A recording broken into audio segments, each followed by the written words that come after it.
You know, Lot, who started journey with him, आपको मालूम है लूत भी अब्राहम के साथ सफर शुरू किया। while they were traveling, there was some problem with the shepherds. और सफर करते वक्त चरवाहों के बीच में कुछ झगड़ा हुआ। He told Lot, if you are choosing the right, I'll choose the left.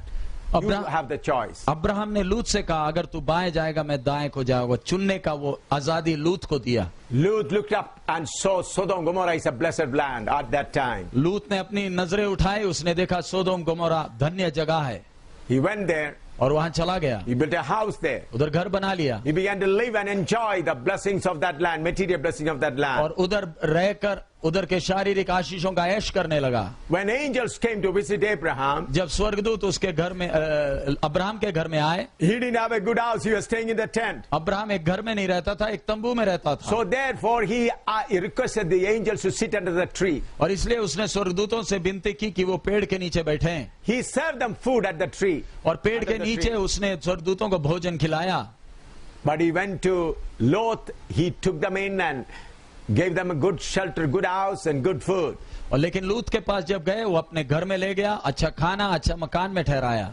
Lut's daughters must be saying, our father is a wise father. लूत की बेटियां कहती होंगी हमारा पिता कितना ज्ञानी है। That old man Abraham is pitching his tent and removing it and pitching it and moving, keep on moving. वो बूढ़ा चाचा जो अब्राहम है बस इधर से उधर अपनी तंबुएं लेके मारे मारे फिरता है। Our father is a wise man. He chose this Sodom and Gomorrah. हमारा पिता कितना समझदार है, उसने सोदोम और गोमोरा अच्छा चुना है। No more we have to turn to pitch our tent again and again. Now we are settled down here. अब हमें तंबू उठाकर कहीं घूमने की जरूरत नहीं, हम एक ही जगह अभी रहेंगे। They were enjoying. उधर ऐश कर रहे थे। Lot became a leader. लूत उधर का नेता बन गया। Because the leaders only sit at the gate to judge the people. और उधर नेता ही शहर के फाटक में बैठते थे लोगों का न्याय करने। So Lot was one among the leaders who used to sit at the gate. और लूत उनमें से एक अगुआ था, नेता था, इसलिए वो फाटक में बैठा। When the angel came, he received them. और जब स्वर्गदूत आए इसने उनको स्वीकार किया। Took them into his good house. और अपने अच्छे मकान में ले गया। Good them a good meal. और उनको अच्छा खाना खिलाया। But the middle of the night, angel said, you have to get out from here. रात के समय स्वर्गदूतों ने बोला तूने इधर शहर छोड़कर भागना है। In the morning, they were hesitating to go. और सुबह के समय जाने में हिचकिचा रहे थे। Then the angels dragged them. और फिर स्वर्गदूत उनको हाथ से पकड़कर घसीट के शहर के बाहर He लाए। said, run. और उनसे कहा भागो, Don't turn back. पीछे मुड़कर नहीं देखना। But his wife turned back and became a pillar of salt. लेकिन उसकी पत्नी पीछे मुड़कर देखी और नमक का खंबा बन गई। Later on, his daughters did the most dirty sin in the world. लेकिन उसके बाद उसकी बेटियों ने संसार का सबसे घृणित पाप किया। Committed adultery with their own father, Lot. अपने पिता लूत के साथ व्यभिचार किया। Now, in the book of Jude, it said, because Lot started with Abraham, it is counted righteousness for him. यहूदा में पढ़ते हैं अब्राहम के साथ लूत सफर शुरू किया इसलिए उसे धर्मी गिना गया। I borrow your imagination, come to heaven. और मैं आपसे विनती करता हूं आप स्वर्ग में जरा आए, उधर का नजारा देखें। Come with your imagination to heaven. और कल्पना में आप स्वर्ग में जरा मेरे साथ अभी आए। Noah sitting there with his wife and 3 sons and their wife, 8 people. नूह अपनी पत्नी और 3 बेटे और बहुओं के साथ 8 लोगों के साथ स्वर्ग में बैठा। On the other side, Lot alone. दूसरी तरफ में लूत अकेला। Where is Lot's wife and his 2 daughters? लूत की पत्नी और 2 बेटियां कहां? Not in heaven. स्वर्ग में नहीं है। Whose mistake? किसकी गलती? Lot chose the wrong choice. लूत ने गलत चुनाव किया। Material choice was a wrong choice for Lot. शारीरिक जो चुनाव लूत ने किया वो भयानक गलती थी। Abraham blessing is not material blessing. Abraham की आशीषें शारीरिक आशीषें नहीं हैं। Abraham blessing is a seed to the whole world. Abraham से मिला हुआ जो आशीष है वो सारे संसार के लिए वो बीज, वो वंश है। You understand? आपको समझ में आया? The blessing of Abraham is Christ. Abraham की जो आशीष हमें मिली है वो मसीह यीशु है। To these preachers who preach blessing of Abraham, you must tell them read the word correctly. और जो प्रचारक ऐसे ये आशीषों का प्रचार करते हैं उनसे कहना है कृपया वचन खोलकर ध्यान से पढ़े क्या लिखा है। In there itself it is written. और उसी वचन में स्पष्ट लिखा है blessing in when come to this, come the blessing of Abraham is the seed. Abraham का जो आशीष है वो वंशों नहीं है, वंश है. There itself it is written that seed is Christ. और वहां पर लिखा है वो वंश मसीह यीशु है. Through Abraham, Gentiles receive the blessing that is Christ. Abraham के द्वारा अन्य जातियों ने जो आशीष पाई वो मसीह यीशु है. Therefore, Abraham also lived in the tent. इसलिए अब्राहम भी तंबुओं में वास किया.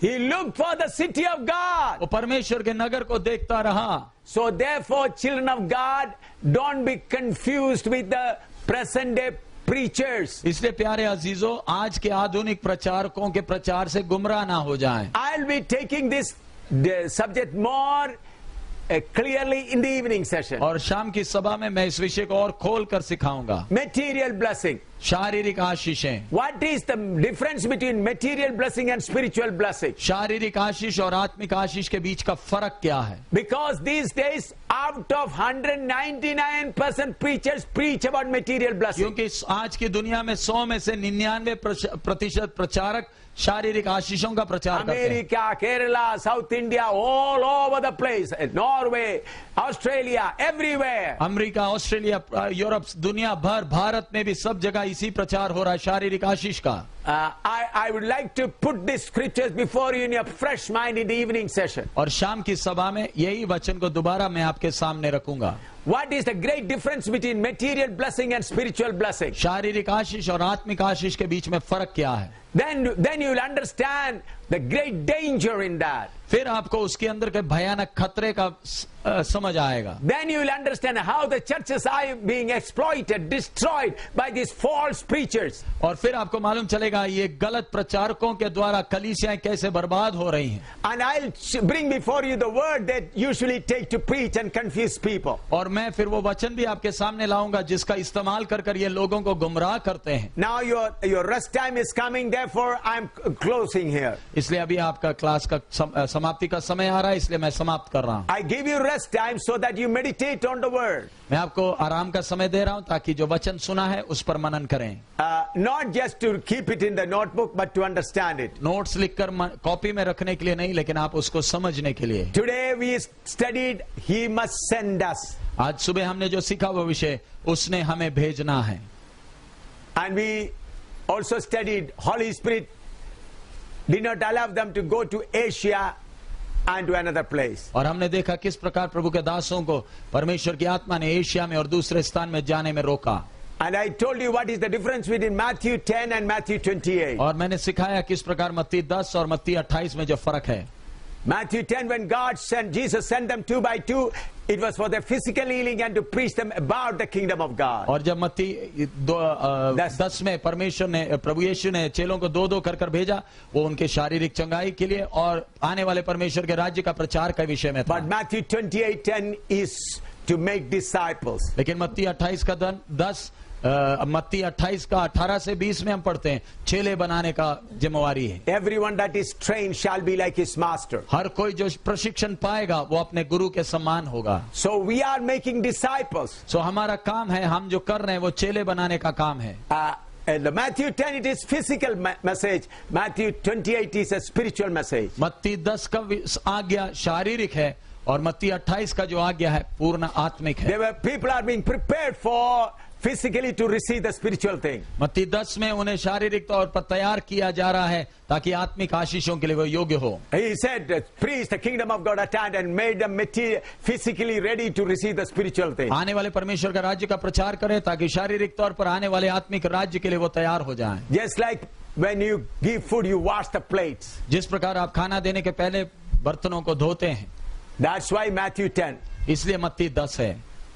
But Matthew 28 is the real food. लेकिन मत्ती 28 असली भोजन है. You must understand that great difference. आपने वो बड़ा फर्क समझना है. As per Matthew 10, you just wash the plate and everything, keep ready for the food to be served. मत्ती 10 के अनुसार आप अपना प्लेट साफ करके रखें ताकि आने वाले दिनों में आपके सामने खाना परोसा जाएगा. But Matthew 28 onwards, the food, spiritual food. लेकिन मत्ती 28 में उस तैयार किए प्लेट में वो आत्मिक भोजन परोसा गया. So that we will study in detail. और इसी विषय को और गहराई में हम सीखेंगे. Now we'll close our eyes in prayer. The servant of God will come and close the meeting. अब प्रभु के दास आगे आएंगे, प्रार्थना करके सभा को समाप्त करेंगे. धन्यवाद देते हैं आपके बड़े अनुग्रह के लिए. प्रभु, आपने हमें ये सौभाग्य दिया जो तेरा सही वचन प्रभु जो दुनिया में और कहीं आसानी से नहीं मिलता है, खुदावन तूने हमें उसको अच्छे से समझाया, सिखाया. धन्यवाद देते हैं खुदावन उस आत्मिक भोजन के लिए. पिता, तेरे इस वचन के अनुसार तेरी उस आज्ञा को मानते हुए खुदावन तू हमें से प्रत्येक को कृपा दे, हम आगे जीवन में बढ़ते जाएं. खुदावन तेरे हाथ में आगे के समय को सौंपते. प्रभु, आप हम सब की अगुवाई करें. धन्यवाद प्रभु यीशु के नाम में, आमीन.